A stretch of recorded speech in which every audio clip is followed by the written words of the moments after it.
Delhi NCR समेत देश के कई हिस्सों में देर रात भूकंप के तेज झटकों से धरती कांप गई। नेपाल से आ रही खबरों के मुताबिक कल रात आए भूकंप में अब तक 70 लोगों की जान जा चुकी है, जबकि 100 से ज्यादा लोग घायल बताए जा रहे हैं। भूकंप से मरने वालों का आंकड़ा बढ़ा, अब तक 129 लोगों की मौत। दोस्तों, बच्चे बच्चे को पता है कि भारत एशिया का एक बड़ा हिस्सा है और एशिया के सबसे बड़े और मशहूर देशों में आता है। लेकिन क्या आप जानते हैं कि भारत, पाकिस्तान, चाइना और बांग्लादेश जैसे कई देशों से मिलकर बनने वाला एशिया अब भारत से अलग हो रहा है, क्योंकि भारत की धरती टूटकर अलग जा रही है। अब सवाल ये उठता है कि इस तरह की अविश्वसनीय घटना होना भारत के लिए शुभ संकेत है या फिर ये घटना भविष्य में होने वाली अनहोनी की तरफ इशारा करती है।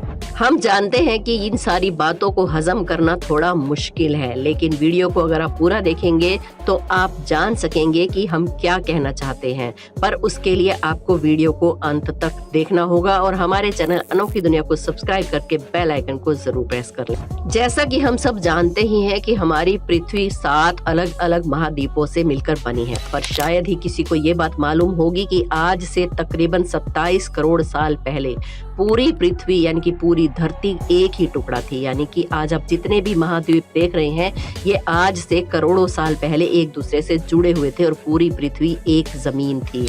अब आप सोच रहे होंगे कि अगर पूरी पृथ्वी एक ही थी तो 7 अलग अलग महाद्वीप कैसे बन गए। तो दोस्तों, हमारी धरती के निचले हिस्से में हर वक्त हलचल होती रहती है, क्योंकि धरती का जो निचला हिस्सा होता है वो बहुत गर्म होता है। वहां पर मौजूद लावा गर्म होता है और मैग्मा जैसी चीजें हर वक्त एक दूसरे से जगह बदलती रहती हैं, यानी कि मूव करती रहती हैं। और आप ये भी जानते होंगे कि टेक्टोनिक प्लेट्स जो होती हैं उनकी हलचल की वजह से ज्वालामुखी फटते हैं और भूकंप का कहर भी देखने को मिलता है। हालांकि आज ये सारी चीजें हम बहुत छोटे पैमाने पर देख पाते हैं, लेकिन आज से 27 करोड़ साल पहले धरती में एक हलचल हुई थी जिसकी वजह से धरती के 2 टुकड़े हो गए थे।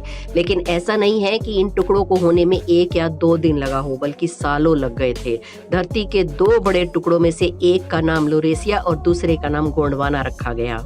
ऐसे में जब धरती 2 टुकड़ों में बटी तो इसके दोनों टुकड़े अलग अलग जगह पर गए, जिसके कारण मौसम में भी परिवर्तन देखने को मिला और मौसम के इसी परिवर्तन के कारण पृथ्वी पर रेंगने वाले जीव अस्तित्व में आए। लेकिन कहानी यहीं पर खत्म नहीं होती है, क्योंकि धरती पर लगातार हलचल होती रही, जिसकी वजह से लोरेसिया से टूटकर नॉर्थ अमेरिका, यूरोप और एशिया का निर्माण हुआ।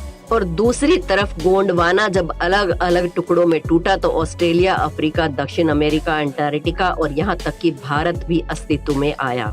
जी हाँ, आपने बिल्कुल सही सोचा। जब लोरेसिया से टूटकर एशिया का निर्माण हुआ तो उसमें भारत नहीं था। काफी समय तक ऐसे ही चलता रहा, लेकिन पृथ्वी पर एक ही चीज ज्यादा लंबे समय तक नहीं चलती। इसीलिए जब दोबारा से धरती के अंदर हलचल हुई तब काफी कुछ बदलाव हुए, क्योंकि इस हलचल के कारण हमारी पृथ्वी हर साल 10 सेंटीमीटर की रफ्तार से एशिया की तरफ बढ़ने लगी।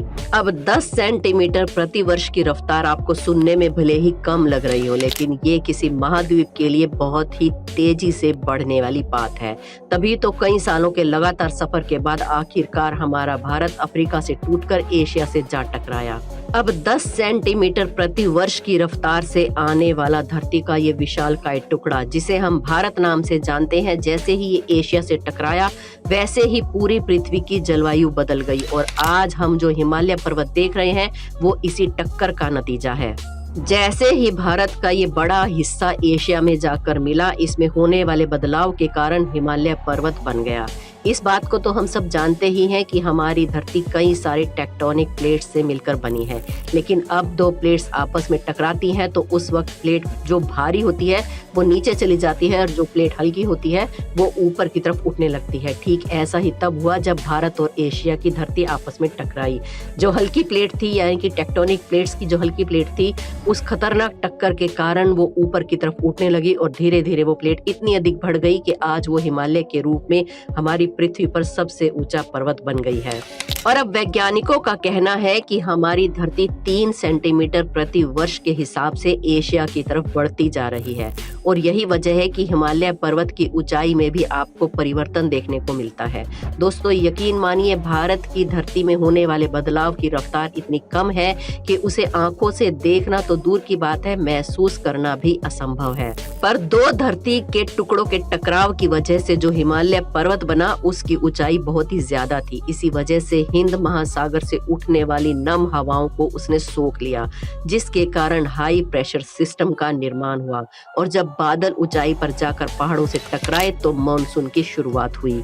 वही करोड़ों साल पहले शुरू हुआ मानसून आज भी भारत में हर साल आता है। मानसून का ये जो सीजन हम हर साल देखते हैं वो उन्हीं टेक्टोनिक प्लेट्स के आपस में टकराने और वातावरण के बदलाव का नतीजा है जो करोड़ों साल पहले हुआ था। अगर उस समय एशिया से भारत के टकराने पर हिमालय न बना होता तो आप यकीन मानिए आज भारत की हालत भी अफ्रीका जैसी होती।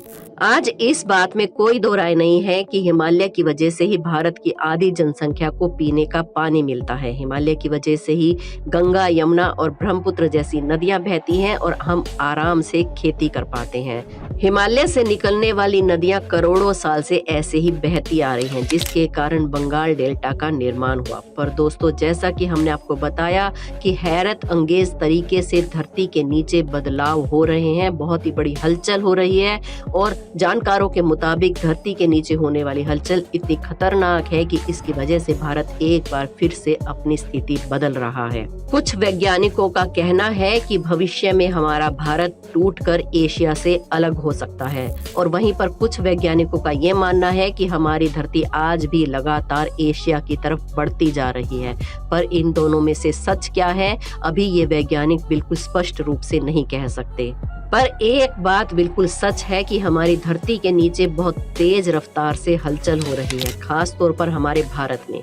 यही वजह है कि साल 2015 में नेपाल में दुनिया का सबसे खतरनाक भूकंप आया था, जो कि इतना खतरनाक था कि नेपाल के काठमांडू में उसका सेंटर होने के बावजूद भी पूरा उत्तर प्रदेश, उत्तराखंड, बिहार और झारखंड के कई इलाके हिल गए थे। भूकंप का सेंटर सैकड़ों किलोमीटर दूर होने के बावजूद भी बिहार और उत्तर प्रदेश की तो कई इमारतें ढह गई थी और भूकंप के झटके दिल्ली से लेकर देश के निचले हिस्सों तक महसूस किए गए थे।